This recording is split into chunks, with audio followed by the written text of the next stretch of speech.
MIM उसी party का नाम है जो आवाम के मसाइल के हल के लिए अपनी पूरी जानेसारी करती है। अब यही पैगाम है लोगों के लिए। अपनी ज़ात के लिए तो एक जानवर भी अपनी ज़ात के लिए नहीं, दूसरों के लिए जीता है। वो इंसान क्या इंसान है जो इंसानी समाज के ताल्लुक से नहीं बल्कि अपने ज़ात के ताल्लुक से फ़ायदे के बारे में सोचता है। तो इसलिए एमआईएम एक साले क़यादत का नाम है।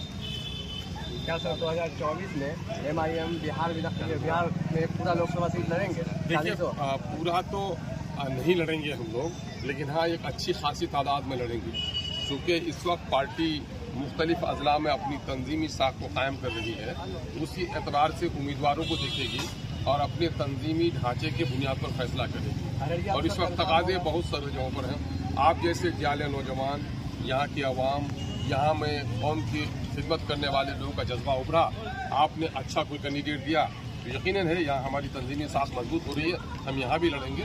वैसे सीमांचल के बेशतर हिस्सों में लड़ने का फैसला तो पार्टी ने किया ही है। सीमांचल सर आज़ादी के बाद से एक बहुत बड़ा समस्या से जूझ रहा है, तो नदी कटाने क्या उसका निजात मिल सकता आने वाला कल में? आज़ादी के इन 75 सालों में हमारे बुजुर्गों ने वोट देकर सरकार बनाई और सरकार गिराई, ये दोनों काम किया। कुछ लोगों ने सीमांचल का नारा दिया, लेकिन सीमांचल के हकीकी मसाइल का हल उस वक्त तक नहीं हो सकता जब सीमांचल के लिए दफा 371 के तहत स्पेशल इस जोन इसको करार दे दिया जाए। एमआईएम शुरू दिन से इसी बात की लड़ाई लड़ रही है कि आज़ादी के वक्त इस इलाके की हालत बेहतर थी।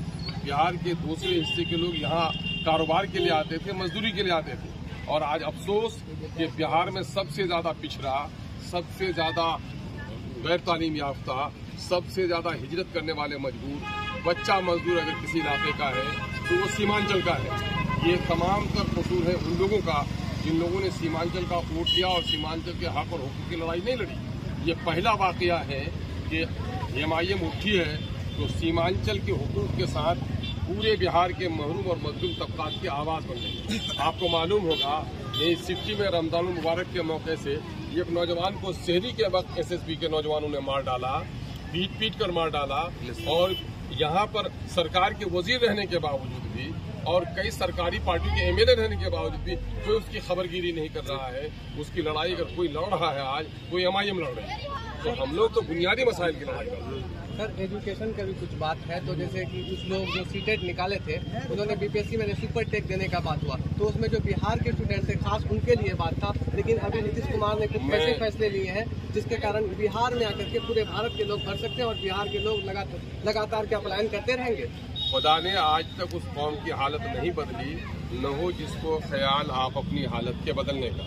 आपके इल्म होना चाहिए कि एमआईएम ने ही आवाज़ उठाई है कि 10 लाख नौकरी देने का फैसला आपने किया है तो बिहारियों से वादा किया है। इन बिहारियों को पहले 10 लाख नौकरी दे दीजिए और बच्चों को प्राइमरी एजुकेशन में जो वहाँ के मुकामी हालात को जाने, जो मुकामी ज़बान को जाने, ऐसे ही टीचर सही तौर पर पढ़ा सकते हैं।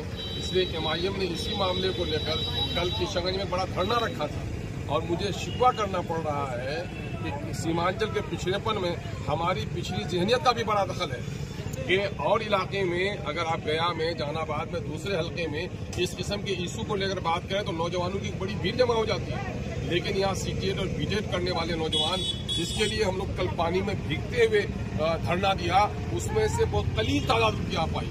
इसके माने यहाँ है कि लोग अपने हुकूक के लिए नहीं लड़ रहे हैं। एमआईएम इसी बात के लिए फिक्रमंद है कि जब तक अपने हकूक के लिए नहीं लड़ोगे, न तमन्नाओं से तकदीर बदलेगी, न मातम करने से तुम्हारी मुसीबत टलेगी। यह आलम में असबाब है, जब तक तुम असबाब को अख्तियार नहीं करोगे तुम्हारी तकदीर, तुम्हारी तस्वीर नहीं बदलेगी। कल हम लोगों ने इसी मुद्दे पर रखा धरना, है ना। जिनके खातिर मरे वो वजू करते रह गए, है ना।